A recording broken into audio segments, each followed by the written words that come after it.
Right now, we're being told that 3 of the 4 tires are down to the rim. That accounts for the wobbliness that you see and the slow speed that this driver is going. It looks maybe as if the window was open and the driver might have looked back, perhaps not. So we keep watching as this car is just very slowly. Look how slow it's going down these narrow streets of the Hollywood area. 13, 14 miles per hour. Skyfox pretty much like right on top of this person. And meantime, so are the police right behind this vehicle. Now, it's not possible to do a pit in this kind of situation where things are so narrow, but there was at least one successful pit that turned the guy around, and he was followed by patrol cars and surrounded by patrol cars. Okay, now the driver is at a stop, dragging part of the strip, emergency flashers going. Again, if this is a stolen car, do you want that car back? I mean, what do you tell your insurance company? Meantime, other people are having to make decisions on what to do. They see that this car is disabled. Oh, look at pedestrians as well. All right, we have Tim Lynn on the phone. Tim, when you look at this, oh my gosh, pedestrians are getting in the way. We've got patrol cars with their lights and sirens going. What do you make of this odd pursuit? It is that he's just driven all the tires off the car, and now LAPD has done 2 pit maneuvers that I've watched, and also the spike strips. So they should go up now and do another pit or just jam it to where it can't drive anymore, because with just the rims on the ground, he's not going to have much torque to be able to get the car to roll if they put some resistance. There was that one pit maneuver we watched just a few minutes ago.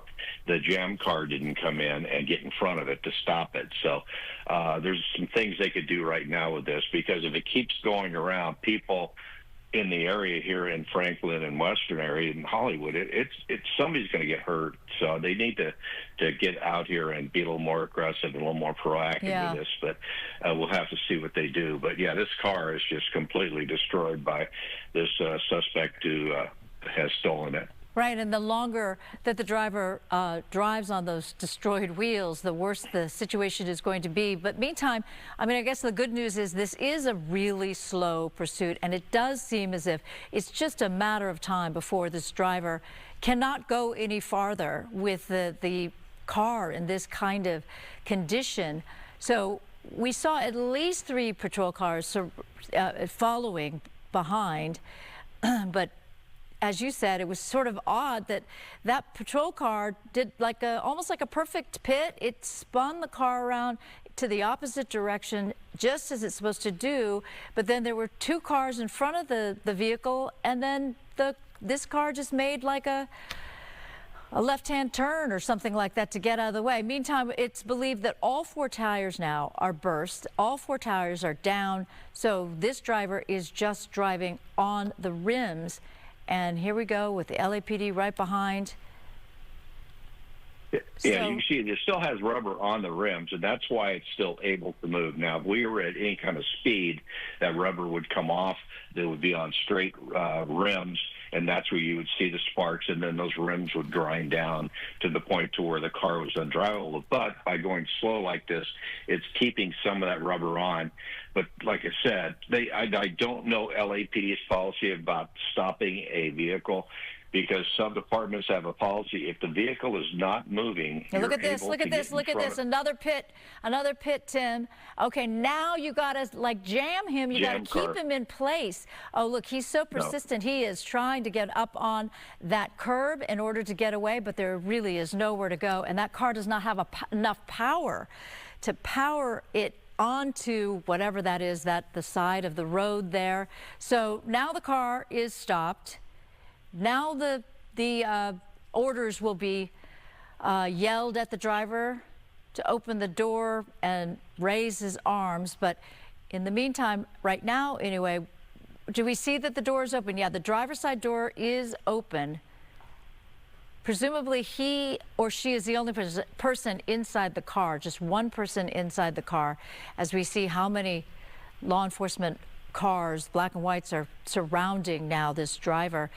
that took them on this rather circuitous route. Again, it did seem as if the driver was just driving for as long as they could drive. And then that pit came, that second or third pit came. There were several spike strip. And I see some movement inside the cabin of this car as the driver may be finally making the decision to come out and surrender. But again, Tim, it's not unusual. Oh, we see guns drawn. Not unusual, though, for somebody to think, well, I'm not in custody yet, so I'm just going to keep going, even if it means I'm going 13 miles per hour. All right. Right. Their plan is to get away and also delay the inevitable of what's going to happen. And same thing's going on right now. And as I was saying, the tip maneuver, they just needed to do that, get it jammed. And once they got it stopped, they could stop it to where it's not going to move.